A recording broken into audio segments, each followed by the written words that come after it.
Dealing with breakups when you're just not feeling it anymore, part 2 of 4.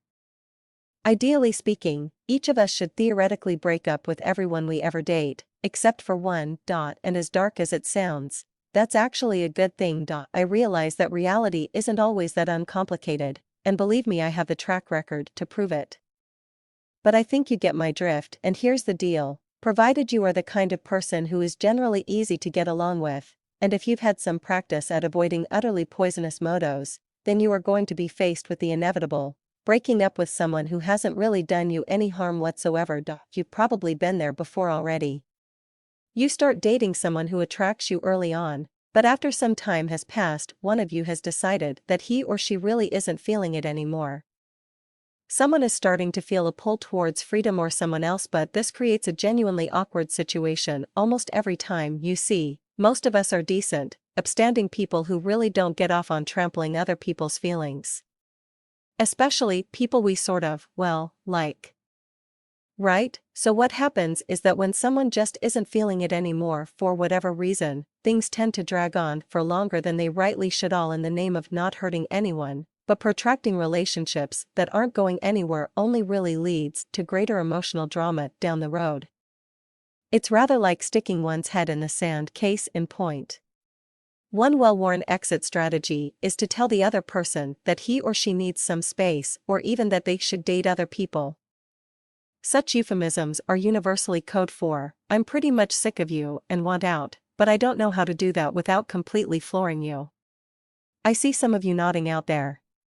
Don't shout me down for telling the truth. Other people may soldier on in a relationship that has grown stale, trying to tell themselves that it's just a phase, or we'll work through this, or everyone's just under stress lately.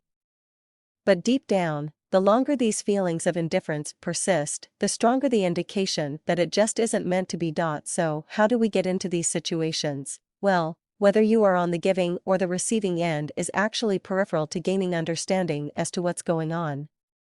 So for the purposes of keeping this to a special report instead of a full-blown ebook, we'll operate under the assumption that each of us will at one point or another see such breakups from each respective side of the fence. In fact, if your history is a particularly lopsided one in this area, i.e. you've either dumped everyone you've met or been dumped by everyone you met, you probably need to drop everything and click that bright blue book cover off to the right.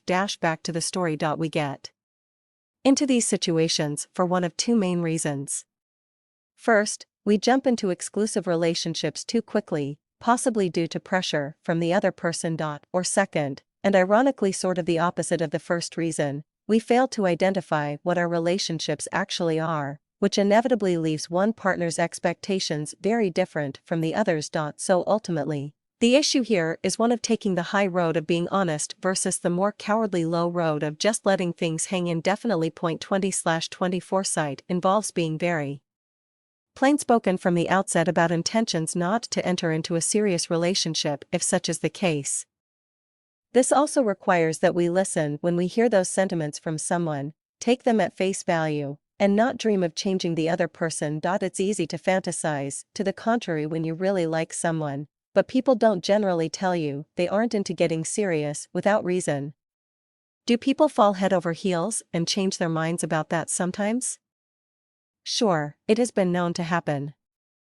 You just can't assume it will, that's all. But going into casual relationships with a level head obviates the probability of heartbreaking issues later, and therein lies a key lesson in and of itself. If you find yourself falling for someone with whom there is practically zero possibility of long-term happiness, it's better to cut it off now rather than later. Waiting only intensifies the heartbreak. But let's say you've gone ahead and entered an exclusive relationship and you realize it's not going to work. Instead of procrastinating, have the conversation. It's not like you have to invent something bad about the other person to justify the breakup.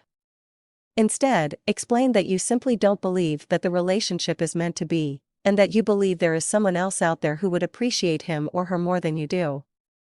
I personally told a woman or two that she's someone else's dream woman, and that it's time to let that guy find her. Though there's no perfect way to end what another person believes to be a perfectly good relationship, what I've described above is about as good as it gets.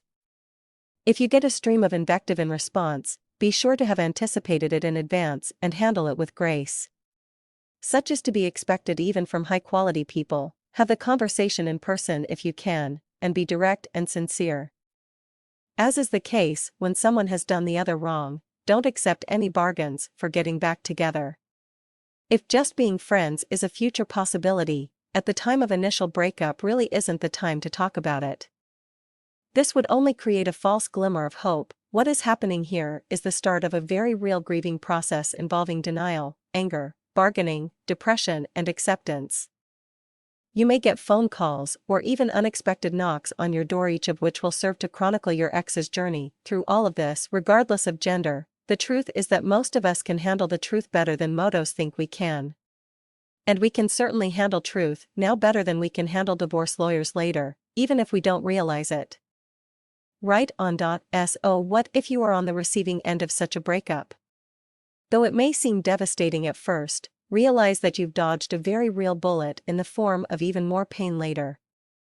Though it's a hard expectation not to vent some at the outgoing partner, try not to completely burn the bridge once you've composed yourself, and if you have the character to endure it, you may be able to find out some very constructive ways to improve future relationships from your ex. Or not. Your choice, but no matter what, the key is to not let one breakup devastate you to the point of giving up on future ones altogether. Just because one person wasn't perfect for you doesn't mean you are doomed to loneliness. In fact, it's amazing how most of the time you end up raising the bar. As you do exactly that, you'll find yourself in control of your wildly successful dating life more and more. As you begin to enjoy increased options in the dating world, you'll find yourself calling the shots more in your relationships.